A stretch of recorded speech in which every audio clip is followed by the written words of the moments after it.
Advertencias como las anteriores son esenciales en la historia del pensamiento político, para evitar que el equilibrio de los variados elementos de un determinado complejo conceptual, por ejemplo el de la política de Aristóteles, sea alterado por nuestra indagación interesada en verificar aquello en que ese complejo conceptual preanuncia el nuestro o aquello que podría ser considerado como mero defecto, caducidad o falta respecto de este, con lo que se nos escaparía el significado auténticamente histórico que aquel complejo conceptual tiene en un preciso contexto de la historia de la civilización. Al anteceder estas cautelas, de inmediato advertimos que la justificación aristotélica de la esclavitud por naturaleza no puede ser confundida con un simple error mental, con una limitación conceptual, ante la que el estudioso moderno, como era el caso de Vitoria, se limite a sustituir quod certe Aristóteles non intellexit. El desdeño trabajosamente disimulado con el que es acogida una sección tan esencial del pensamiento político aristotélico por el lector interesado, deja entonces el lugar a una valoración que trata no sólo de conectarla con la estructura real del mundo griego, en el que, como dice Aristóteles, no habría necesidad de los esclavos siempre y cuando los telares trabajaran por sí solos, sino, además, de encontrar los límites del mismo carácter superior y sublime de nuestra concepción individualista moderna. La esclavitud, ha escrito Poulenc,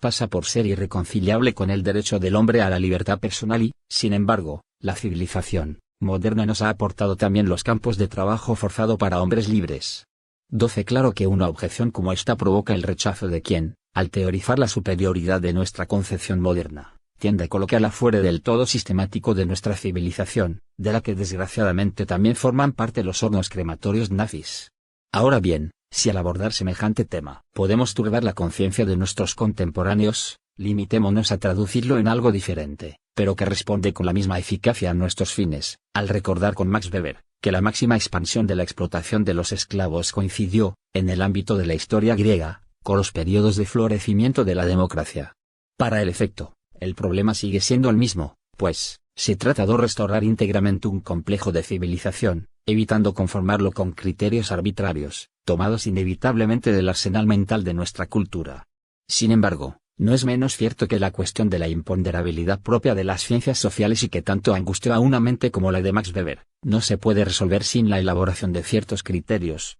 es decir, sin la organización de una escala conceptual o de determinados tipos ideales. En efecto, solo es posible pensar en el mundo griego como en un todo cuando se realiza un esfuerzo de abstracción conceptual que logra definir sus parámetros. Pero aún así el problema consiste precisamente en llevar a cabo esta operación teórica deduciendo aquellos parámetros del material mismo que nos toca organizar. De otra manera podríamos adoptar como parámetros de la civilización en cuestión criterios que provienen de la nuestra. Es en este momento cuando el problema de la historia del pensamiento político surge con toda su complejidad, pues nos percatamos de que, para evitar el escollo de una construcción finalista de la misma y para no resolverla de esta manera en la filosofía, es preciso evitar a la vez el escollo que representa una mera colección empírica de hechos, el escollo de la pura y simple filología. Es necesario reconocer, por tanto, que si los filósofos han visto a muchos de sus bajeles irse a estrellar contra Escila, Caribdis por su parte ha desvencijado a casi todos los navíos del moderno sociólogo de la política. Cuando David Aston reprocha a la sociología de la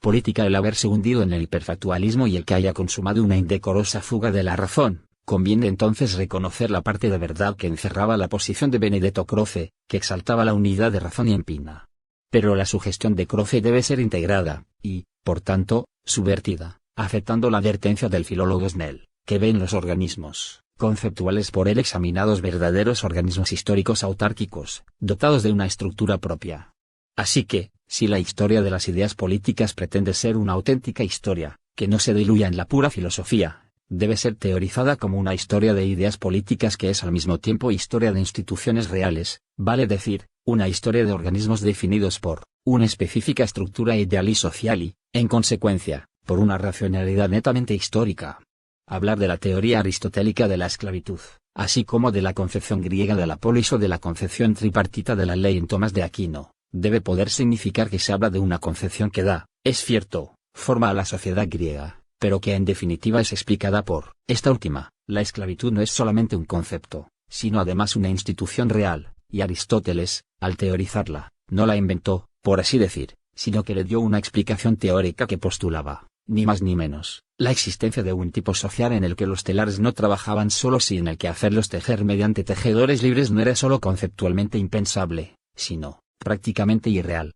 No solo era desconocida para los griegos la libertad individual de todos como concepción, sino que además la misma sociedad griega no funcionaba como una sociedad sinalemática, que presupone no solo la desaparición de la justificación teórica de la esclavitud, sino y sobre todo la posibilidad de un funcionamiento real de la sociedad completamente diferente. La sociedad griega no solo tenía una base ideal, sino también una base real. Es cierto que el pensamiento político moderno nace polemizando conceptualmente con la teoría aristotélica de la esclavitud, pero la terminación real de la esclavitud presupone aquellos procesos de disgregación del antiguo organismo social que, de hecho, constituyen la historia económica de un prolongado lapso secular. Mientras una considerable sección de la sociedad inglesa no dejó de funcionar prácticamente sin esclavos y sin siervos de la gleba y pudo reproducirse en concreto mediante el empleo del trabajo libre, la idea de la esclavitud jamás adquirió aquel carácter despreciable que Locke encontraba en ella y que ni siquiera Pablo de Tarso logró advertir. Montesquieu hizo notar justamente que si hoy los tártaros inundaran Europa, sería difícil hacerles comprender lo que es, entre nosotros, un financiero. Igualmente difícil debió ser para una mente griega, aun para la de Aristóteles, imaginar una sociedad en la que los telares no son accionados por esclavos y, no obstante, tejen por sí solos, mediante el empleo de trabajadores libres asalariados.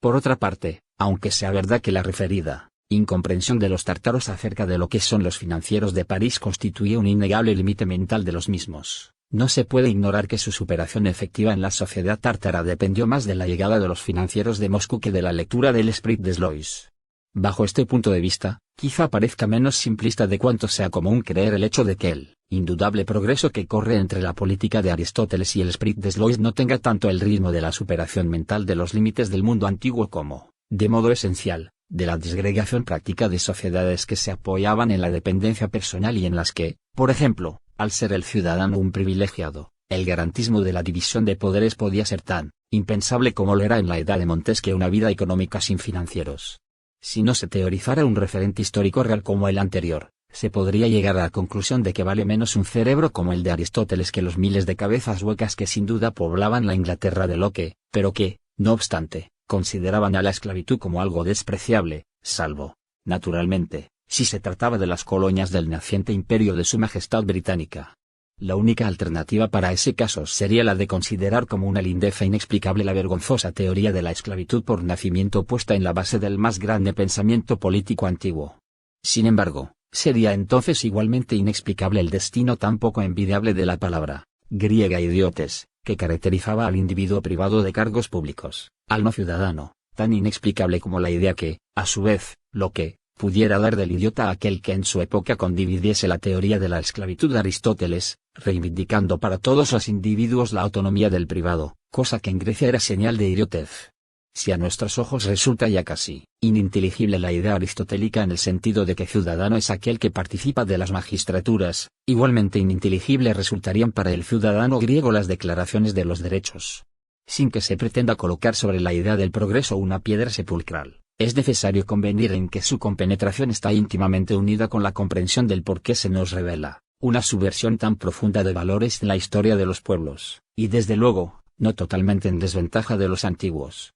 Más exactamente, es necesario preguntarse cuáles contextos sociales reales, cuáles modos de funcionamiento social permiten que se deterioren valores como la participación política del griego o como la tesis aristotélica de que el derecho debería ser igual solo para los iguales y desigual para los desiguales. Pero mientras el punto de comparación de las ideas políticas no lo constituye la sociedad antigua, sino la cultura liberal democrática y moderna, nuestro interés teórico se orientará hacia el surgimiento gradual del concepto de libertad individual, de la libertad civil, diferente de la libertad política, y veremos en aquel ascenso la confirmación de nuestra superioridad sobre los antiguos y en la historia tan solo la epifanía de la religión de la libertad. Pero entonces nos resultará igualmente incomprensible la reivindicación de Rousseau de una libertad participación o aquella de Marx de un derecho que para ser de verdad igual tendría que ser desigual, en sustancia, no ser derecho. De lo dicho nos parece ahora posible deducir algunos corolarios. Si desviamos nuestra atención precisamente hacia las causas de las lagunas, de las faltas, de los defectos que presentan las doctrinas políticas de la edad premoderna, nos encontraremos necesariamente ante la historia ha sido esta y no otra y esto sin necesidad de recurrir a las causas finales de la providencia religiosa o de la providencia laica.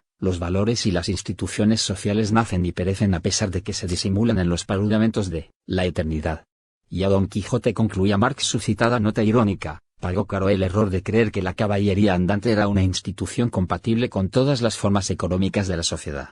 La hipótesis de que tales doctrinas están rigurosamente ligadas a modos específicos de funcionamiento de la vida práctica asociada, nos encontraremos, por ello, que el mundo antiguo o el mundo feudal no eran únicamente mundos espirituales, sino también mundos materiales y que, más bien, el modo de pensar de la vida social estaba en definitiva condicionado por el modo de vivirla. La idea que hasta los más grandes pensadores se hicieron de los problemas sociales no podía ignorar que tales problemas no eran simples problemas del espíritu, los telares debían tejer a pesar de todo y no podían tejer por medio de conceptos. De esta manera, el pensamiento político no nos explica el porqué de todas las instituciones premodernas y él mismo constituye un problema por explicar, que requiere la indagación no solo de los modos de pensar, sino también de los modos de vivir. Si bien es cierto que aquí se presenta en toda su plenitud el problema de entender el tejido ideal de que está hecha la trama de la primacía del catolicismo en la Edad Media y la primacía de la política en el mundo antiguo, este mismo problema evoca otro que se podría resumir en las siguientes palabras de Carlos Marx: solo aparentemente burlonas, ni la Edad Media pudo vivir del catolicismo ni el mundo antiguo de la política,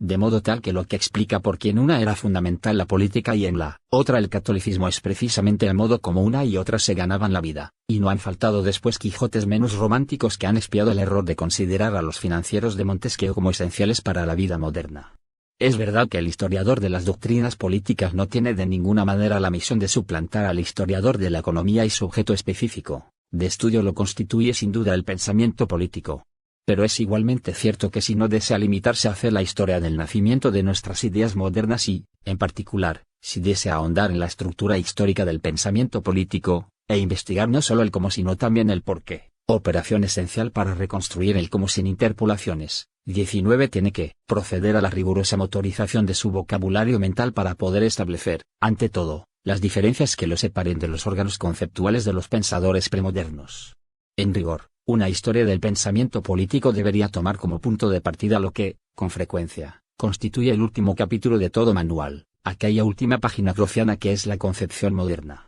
de la vida asociada, con el objeto de explicarla en su contexto social moderno. Esto evitaría el presentarla como el telos de todo el desarrollo histórico ideal. Que este es un problema crucial para la reconstrucción de la historia de las ideas políticas y sociales, lo confirman no solo las innumerables comprobaciones acerca del peligro de modernizar la historia del pensamiento político, y de conferir a nuestras investigaciones históricas una dirección interesada, sino también la dificultad de dar a nuestros conocimientos sociales una estructura ajena al valor y de alinearlos, en sustancia, con los conocimientos científicos propiamente dichos. Las objeciones a la estructura causal de los conocimientos sociales, humanos e históricos se han acumulado a lo largo del último siglo. Es verdad, pero también es cierto que se han acumulado los testimonios de la sustancial esterilidad del conocimiento individualizador, es decir, aquella comprensión de las cosas históricas que pretende diferenciarse de la explicación causal y que acaba por presentarnos tautológicamente nuestros valores modernos, a veces como el producto del entero decurso histórico y a veces como su metro, unas veces como fin y otras como principio del mundo. No es otro el social no se de aún la revolución teórica que llevó de la alquimia a la química, de la astrología a la astronomía, de la fantasía especulativa a la ciencia. 20. La hipótesis más osada que podríamos plantear, siguiendo la estela de las anotaciones que anteceden, sería la siguiente, que la constitución de la política como ciencia autónoma, está íntimamente condicionada por la formación de un determinado tipo histórico de sociedad. Se trataría, en cierto sentido, de extrapolar de manera que no nos parece arbitraria, un profundo pensamiento que Marx formula al discutir la teoría del valor en Aristóteles. Aristóteles no podía descifrar por sí mismo, analizando la forma del valor, el hecho de que en la forma de los valores de las mercancías todos los trabajos se expresan como trabajo humano igual, y por tanto como equivalentes, porque la sociedad griega estaba basada en el trabajo de los esclavos y tenía, por tanto, como base natural la desigualdad entre los hombres y sus fuerzas de trabajo. El secreto de la expresión de valor, la igualdad y equiparación de valor de todos los trabajos, en cuanto son y por el hecho de ser, todos ellos trabajo humano en general, solo podía ser descubierto a partir del momento en que la idea de la igualdad humana poseyese ya la firmeza de un prejuicio popular. Y para esto era necesario llegar a una sociedad como la actual, en que la forma mercancía es la forma general que revisten los productos del trabajo, en que, por tanto, la relación social preponderante es la relación de unos hombres con otros como poseedores de mercancías. Lo que acredita precisamente el genio de Aristóteles es el haber descubierto en la expresión de valor de las mercancías una relación de igualdad. Fue la limitación histórica de la sociedad de su tiempo la que le impidió desentrañar en qué consistía, en rigor, esta relación de igualdad. Este pasaje de Marx nos sugiere una razón plausible para explicarnos el por qué el pensamiento económico de Aristóteles tenga las connotaciones de una auténtica genialidad teórica y al mismo tiempo las de una irremediable limitación histórica. Pero no solo eso, nos está indicando también que es el cambio del funcionamiento real de la sociedad lo que permite que hoy se pueda reconocer en la teoría económica de Aristóteles una hoja muerta para la ciencia económica, mientras que sigue siendo una planta vigorosa para explicarnos la estructura de la sociedad griega y, correlativamente, tanto las anticipaciones de Aristóteles respecto de nosotros como su vinculación con la sociedad de su tiempo en un auténtico todo sistemático. Si no viéramos las primeras de seguro no comprenderíamos la grandeza del Stagirita, pero si no viéramos la segunda se nos escaparía el porqué de sus límites teóricos, de sus errores. No podríamos tampoco reconstruir plenamente su cuadro mental auténtico como pensador que, al explicar la sociedad de su tiempo, era al mismo tiempo una expresión de ella. Solo si comprendemos esta rigurosa complicación de teoría e historia lograremos quizá darnos cuenta de por qué la economía política como ciencia nació precisamente en la Europa burguesa moderna, en donde más desarrollados se encontraban los procesos de la producción mercantil capitalista y no en la Grecia esclavista o en el Japón feudal. Algo semejante se puede decir de los conceptos en que se fundamenta la ciencia política moderna como ciencia autónoma respecto de la religión, la moral, la filosofía. Una ciencia de este tipo difícilmente podía nacer ahí donde, ni siquiera se había logrado imaginar una vida política distinta de la vida social y donde la noción misma del Estado en cuanto tal era inexistente práctica y teóricamente. Es quizá puramente casual el que aquella noción no encuentre paralelos en el diccionario político de los escritores premaquiavélicos. El genio de Maquiavelo, parafraseando el elogio de Marx hacia Aristóteles, resplandece en el hecho de haber enucleado con un vigor sin parangón una noción de la política como sección autónoma de la vida social, mucho antes de que se integraran los lineamientos de la distinción moderna entre sociedad y Estado. Por cuanto ve a los griegos, no es casual que los máximos tratados de política contengan, además de las nociones técnicas relativas al territorio, al pueblo y a la soberanía, sobre las que se ha construido el concepto de Estado, muchos argumentos que en un manual moderno de doctrina del Estado harían hasta reír. Al principio del diálogo platónico sobre la República, encontramos 2 libros enteramente dedicados al problema de la justicia y en los libros sucesivos nos topamos con razonamientos sobre la música, la medicina, la dialéctica, la inmortalidad del alma, en una palabra, con la entera vida de la ciudad. Al principio del libro 7 de la política, Aristóteles escribe que si se quiere llevar a cabo la indagación necesaria de la mejor forma de constitución, conviene ante todo determinar el género de vida que por sus méritos sea digno de nuestra preferencia, y es preciso que a ese propósito la condición necesaria para ser verdaderamente felices consista en el cúmulo de 3 clases de bienes, los bienes exteriores, los bienes del cuerpo y los bienes del alma, o sea, la totalidad del bien humano. Por lo demás, el título griego del diálogo platónico es politeia, término con el que Platón entiende designar tanto la constitución civil de un Estado, como la constitución interior de un individuo, y cuando Aristóteles nos habla de la constitución la define pura y simplemente como la vida de la ciudad. La esencia de la civilización constitucional moderna, que es el alma de la moderna ciencia política, por su parte, queda hasta hoy contenida, por sus elementos cardinales, en la fijación de límites de la actividad del Estado y en la reivindicación de la separación entre actividad social y actividad política, entre esfera pública y esfera privada. Kant, Humboldt y Constant nos han esclarecido ampliamente los fundamentos teóricos de este panorama de la política moderna. No obstante, falta preguntarse, por ejemplo, si solo la evolución del espíritu ha hecho, como lo es, casi indiscutible la idea de que el régimen político de la comunidad no puede desenvolverse si no es por medio de representantes, o si en su base no esté en último análisis aquel conjunto de procesos, que, al difundir la división del trabajo y la transformación de la fuerza humana del trabajo en mercancía, han hecho sustancialmente inconcebible no solo la esclavitud, sino hasta la gestión de la comunidad por parte de los libres. Tal parece que solo con una total individualización de la vida y su integral privatización se logre aprender en su plenitud la noción de una esfera exclusivamente pública, sobre la que no tienen mayor influencia las posiciones sociales, como en la Edad Media, o las posiciones de nacimiento, como en la Antigüedad. Solo entonces aparece prácticamente posible la construcción teórica de un derecho público armónico, y de una ciencia política y una doctrina del Estado Nacional Constitucional, que ignoran como procederes fantasiosos el sorteo de los cargos y su ejercicio por turnos. Ideas de este tipo podían germinar, con posterioridad, solo en la mente de un Marx o de un Lenin, para quienes la socialización de las relaciones económicas privadas, en cierto modo, viene a reconstituir, mutatis mutandis, Los términos sobre los que aquellas mismas ideas pudieron aparecer normales a los pensadores griegos, que vivían en una sociedad en la que la participación directa y la consecuente osmosis entre vida pública y vida privada era posible debido a la gestión de los asuntos materiales mediante esclavos. En el mundo antiguo, el negotium era la actividad de los animales parlantes, los esclavos, mientras que el otium o actividad desinteresada en pro de la comunidad era el punto más elevado de la virtud privada. En el mundo moderno, el fin de los vínculos personales ha enrolado a todos los hombres en el business, mientras que el ocio es considerado como padre de los vicios y la política es vista con desconfianza. No se exige la dedicación a la comunidad, sino principalmente la garantía de las esferas individuales.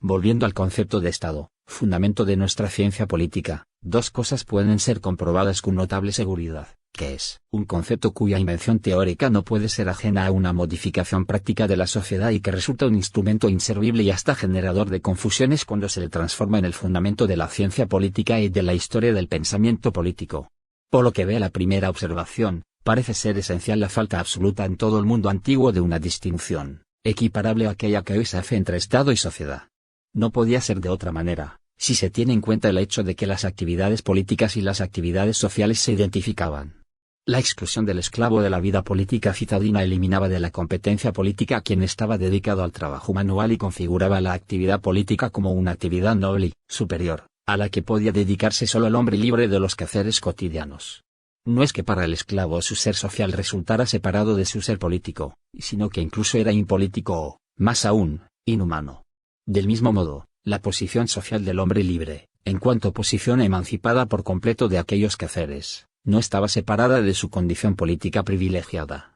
El primero era más bien semejante a los animales y el segundo se movía de inmediato en aquella esfera armoniosa que es la única que nos ha sido consignada por la cultura griega. La vida política, tan íntegramente liberada del trabajo, para con el que fue permanentemente un secular desprecio en la cultura grecorromana, venía así a fundirse de modo estable con una civilización en la que el individualismo difícilmente pudo echar raíces, y esto solo cuando los procesos sociales de descomposición del organismo estuvieron desarrollados. Ni más ni menos de esta configuración superior de la esfera política deriva no solo la exclusión de las mujeres y de los operarios mecánicos de la vida política, sino además la confusión de la política con la ética y la estética. Por lo que vea la segunda observación basta recordar el reciente testimonio de David Ashton, que ha dedicado un volumen a desmontar la utilidad del concepto de Estado. Es un testimonio que nos interesa no por la solución alternativa que el estudioso norteamericano nos propone, sino por su eficacia crítica. Él afirma que la noción moderna del Estado está íntimamente vinculada con el proceso histórico del Estado, nacional jurídico y constitucional, que presupone una completa atomización individualista de la sociedad.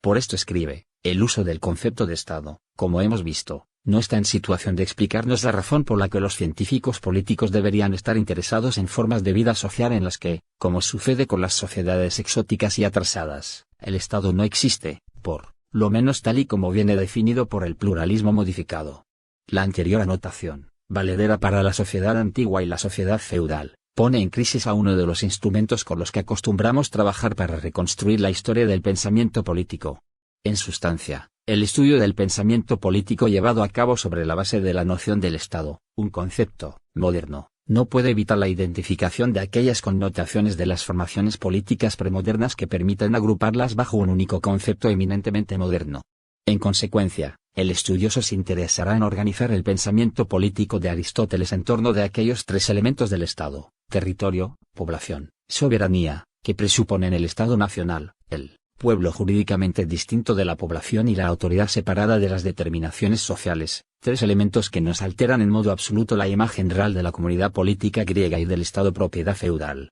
Es cierto que en Aristóteles encontramos también conceptos relativos al territorio, a la población, a la soberanía. Sin embargo, esos conceptos quedan incluidos en un sistema específico que se dispersaría si adoptáramos los tres elementos en una proyección genérica, capaz de hacerlos encuadrar en sistemas totoco-elo diferentes. De esa manera nos resultaría difícil, por ejemplo, aferrar la importancia que tiene en Grecia la relación particular entre el pueblo y la tierra y que, como explica un agudo estudioso de la historia del pensamiento político, aunque parezca extraño, es precisamente la que presenta el acento siempre puesto por el pensamiento griego sobre el pueblo más que sobre el territorio del Estado. En efecto, el Estado de Atenas era la suma de los ciudadanos atenienses y su constitución la forma exterior de su vida política asociada, no se trataba simplemente de una colección de leyes territoriales impuestas por el Estado a los residentes dentro de sus confines o de diferentes subdivisiones de su territorio. Señalamientos análogos podrían hacerse respecto de otros conceptos, como por ejemplo los de ley, justicia, ciudadano, derecho, etc. Para todos ellos la profundización teórica parece relacionarse de modo indisoluble con la indagación histórica. Desde luego, se trata de una indagación que no se limita a ubicar históricamente el pensamiento en un determinado contexto de cultura, que fatalmente sería conformado de nuevo por nuestros valores culturales, sino más bien en un contexto social real que nos es ignoto en sustancia y que debemos presuponer como un dato objetivo estructurado por determinaciones no ideales, o sea, por modos históricos de relación natural entre los hombres. Es precisamente sobre estos modos sociales que los estudiosos más recientes han sentido la necesidad de reflexionar, aun cuando, precisa decirlo, la sociología moderna de la política no parece aprovechar las lecciones de la ciencia económica y tiende más bien a convertirse en una psicología social, que luego se encamina hacia la filosofía. Pero sí, por el contrario, se acepta una periodización del pensamiento político que en grandes líneas experimenta el ritmo de los modos de producción. Se tiene que convenir en que la posibilidad de escapar a la reconversión de la historia en historia filosófica resulta mucho más difícil, claro, todo ello a condición de que el criterio no se desarrolle como teoría antes de ser concretamente experimentado sobre el material histórico real, tal y como por desgracia hacen, con mucha frecuencia ciertos silogistas marxistas. Pero, al mismo tiempo, la necesidad de recurrir a criterios teóricos que nos prospecten hipótesis específicas de organización de los datos históricos, permite evitar las dispersiones empíricas de los datos y la solución de la historiografía en la cronología. De esta manera, podría ser satisfecha la exigencia racionalista de los teóricos y la exigencia individualizadora de los historiadores, al llevar a término aquella unidad de razón y empiria que aludía Croce y que, por cierto, a este pensador se le desvanecía en la medida en que persistía en tratar a la empiria como un mero dato filosófico y a la economía como un momento filosófico del espíritu.